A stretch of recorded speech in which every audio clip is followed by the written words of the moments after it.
Senior నటుడు రాజేంద్ర ప్రసాద్కి ఏమైంది? ఆయన ఎందుకు ఇలా తయారయ్యారు? సుదీర్ఘ కెరీర్లో ఎలాంటి వివాదాలు లేని రాజేంద్ర ప్రసాద్ ఇప్పుడు వివాదాలకు ఎందుకు కేంద్ర బిందువుగా మారిపోతున్నారు? స్టేజ్ ఎక్కగానే ఆయన్ను ఏమైనా ఆవహిస్తుందా? మైక్ పట్టుకుంటే ఆయనకు పూనక వచ్చేస్తుందా? ఈ మధ్య చాలాసార్లు నోటుకొచ్చినట్టు అడ్డు అదుపు లేకుండా మాట్లాడేస్తున్నారు.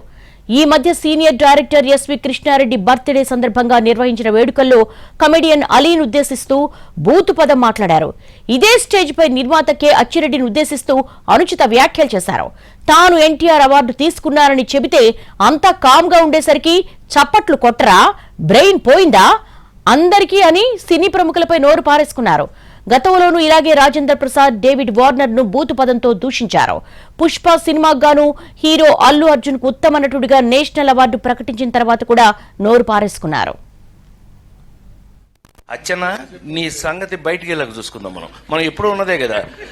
వీళ్ళందరి నుంచి పక్క తీసుకెళ్ళి అచ్చనా నేను మళ్ళీ పై హలో ఆయన పేరా అలిగా ఇలా మనకు అలవాటే కదా. సత్యంగా నిన్న నేను ఎన్టీఆర్ అవార్డు తీసుకోవడానికి విజయవాడ వెళ్ళాల్సి వచ్చింది. చప్పట్లు కొట్టరా? బుద్ధుందా లేదా నాకు? ఎన్టీఆర్ అవార్డు అని చప్పట్లు కొట్టరా? ఏంటి బ్రెయిన్ పోయిందా అందరికి? గులేనట్లు లెక్క. ఈ డేవిడ్ వార్నర్ నిన్ను క్రికెట్ అది కాదు క్రికెట్ ఆడవయానంటే